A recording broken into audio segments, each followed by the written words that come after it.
जय श्री कृष्णा दोस्तों, देसी दिल में एक बार आपका फिर स्वागत है। और ये वीडियो मैं आपको कुछ स्पेशल कॉज से लेके आई हूँ कि एक बार की बात है जब श्री राम जी को समुद्र पार करके सीता को लेने लंका जाना था, तो उन्होंने समुद्र से 3 दिन तक विनय किए और विनय न मानत जलधि जड़ गए 3 दिन बीत, बोले राम सकोप तब भय बिन हुए न प्रीत। तो किसी भी संसार में किसी व्यक्ति से बहुत याचना करने से कोई वस्तु आराम से नहीं मिलती है। तब उन्होंने अपना धनुष बाण निकाला और समुद्र को कहा कि हम तुमको जड़ समेत सुखा देंगे, और 3 दिन से मैं विनय कर रहा हूँ और तुम हमको स्थान नहीं दे रहे हो समुद्र के बीच से लंका तक जाने का, तो भय बिन होए ना प्रीति। तो समुद्र निकल के हाथ जोड़ के खड़ा हो गया कि हे प्रभु, आप मुझे सुखाइए नहीं, आप मुझे मेरा जड़ समूल नाश मत करिए, और मैं आपको रास्ता दे रहा हूँ। और तत्पश्चात समुद्र के बीच से रास्ता बना और नल नील ने पत्थर डाल के एक रास्ता बनाया, पुल बनाया, जो लंका तक जाने का रास्ता हुआ। और राम जी ने लंका पहुंचकर विजय प्राप्त की और सीता को वापस लाए।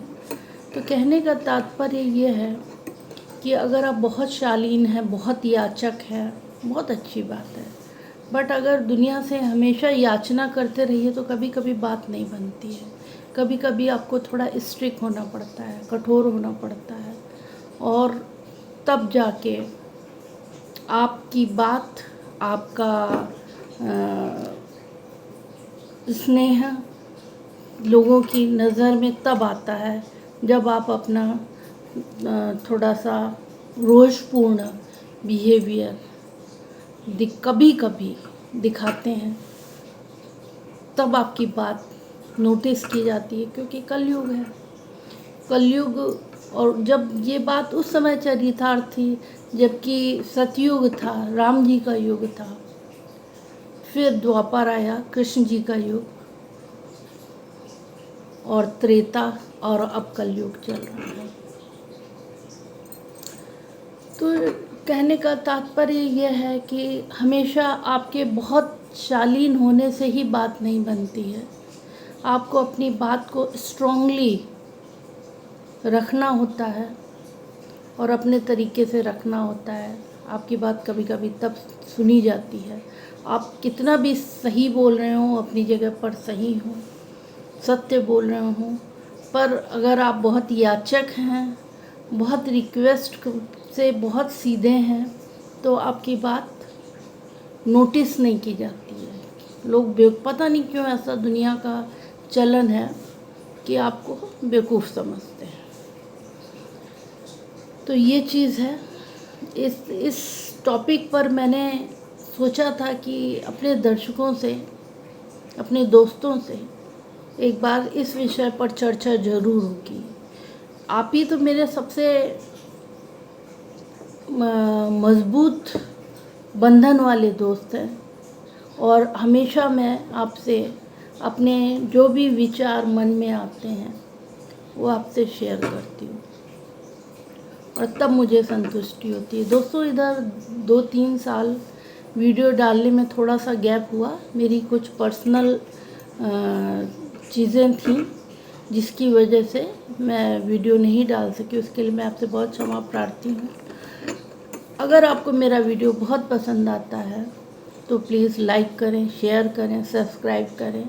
और मैं नए नए विषयों पर, चाहे वो धार्मिक हों, चाहे वो निजी हों, चाहे वो ब्लॉग्स हों या फूडिंग के भी हों, मेरी निजी लाइफ से जो भी जुड़े हुए विचार, चीज़ें हैं, वो मैं आप तक लेके आऊँगी। मेरे दिल से जुड़ी हुई जो भी चीज़ें हैं वो मैं आप तक लेके आऊँगी, क्योंकि इस चैनल का नाम ही देसी दिल है। दिल से जुड़ी हुई देसी चीज़ है, वो मुझे दर्शकों तक पहुंचाना है।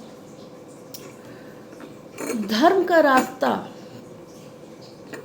एक बहुत ही सच्चा रास्ता है। देर सबेर आपकी बात भले ही बहुत समय लग जाए, बट सांच को आँच नहीं, और सच्चाई एक दिन सामने आती है और आपकी बात सच साबित होती है, उसमें कितना भी समय लग जाए।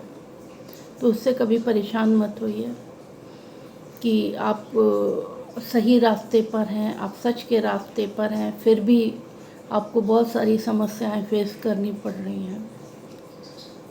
जिसके दिल में सच होता है, जिसके दिल में धर्म का रास्ता होता है, उसके दिल में श्री कृष्ण बसते हैं, राधे माँ बसती हैं।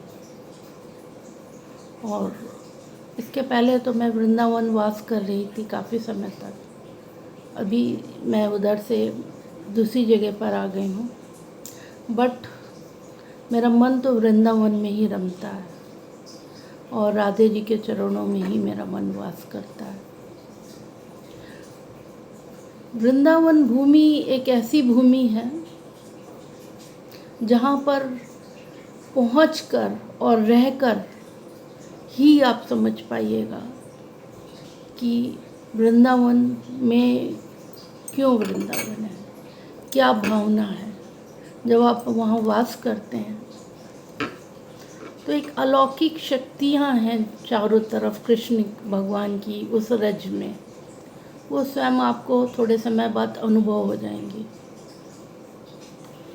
और किसी को आपको एहसास कराने की ज़रूरत नहीं होगी, आपको स्वयं ही वो चीज़ें एहसास हो जाएंगी। बट कहते हैं जहाँ पॉजिटिविटी होती है वहाँ निगेटिविटी भी होती है।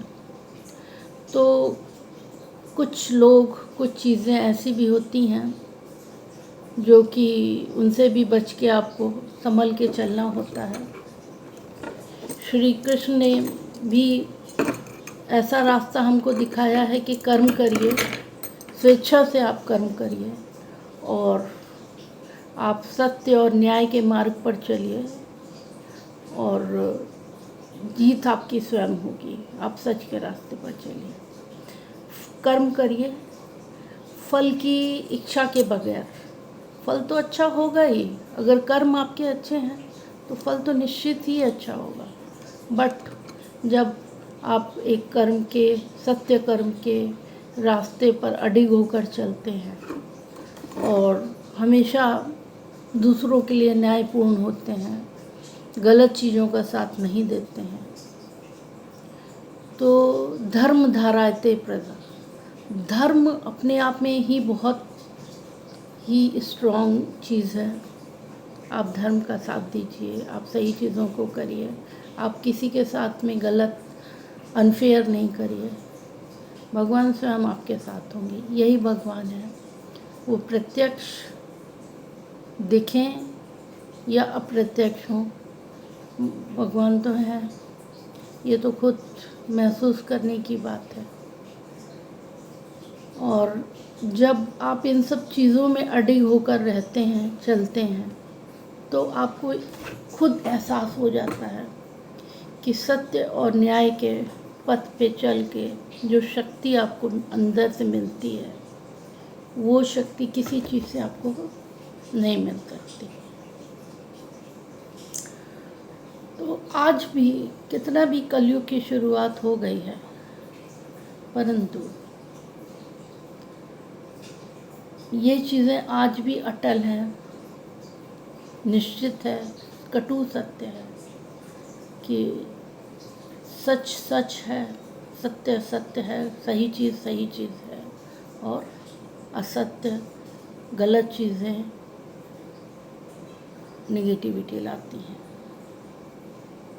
तो आपको सच के साथ, पॉजिटिविटी के साथ रहना है। लोग वास्तु की बात करते हैं और बहुत सारी विधियां और ये सब फॉलो करते हैं वास्तु को फॉलो करने के लिए, परंतु उन सब के पीछे भी एक यही रीज़न है कि आप सही चीज़ें करिए, किसी के साथ अनफेयर नहीं करिए, क्योंकि कर्मा नोटिस होता है।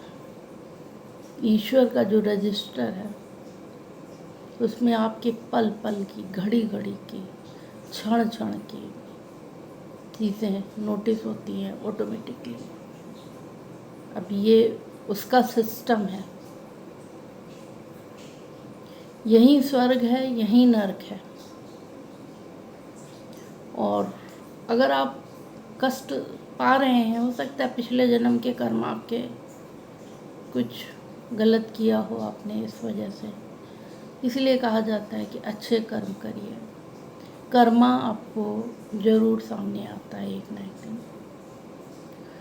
और इन्हीं सब विषयों पर थोड़ा और डिटेल के साथ में मैं अगला वीडियो लेके आऊँगी आपके लिए, और हम धर्म पर कुछ और विस्तृत चर्चा करेंगे। मेरे दिल में कौन सा टॉपिक आता है जो मैं आपसे डिस्कस करूँगी, ये हम लोग नेक्स्ट वीडियो में देखेंगे, सुनेंगे और बात करेंगे। आप ही मेरे दोस्त हैं, आप ही से मैं सारी अपनी बात डिस्कस करती हूँ। और आज का वीडियो मैं यहीं पर समाप्त करती हूँ। राधे राधे, जय श्री राम, प्रणाम दोस्तों।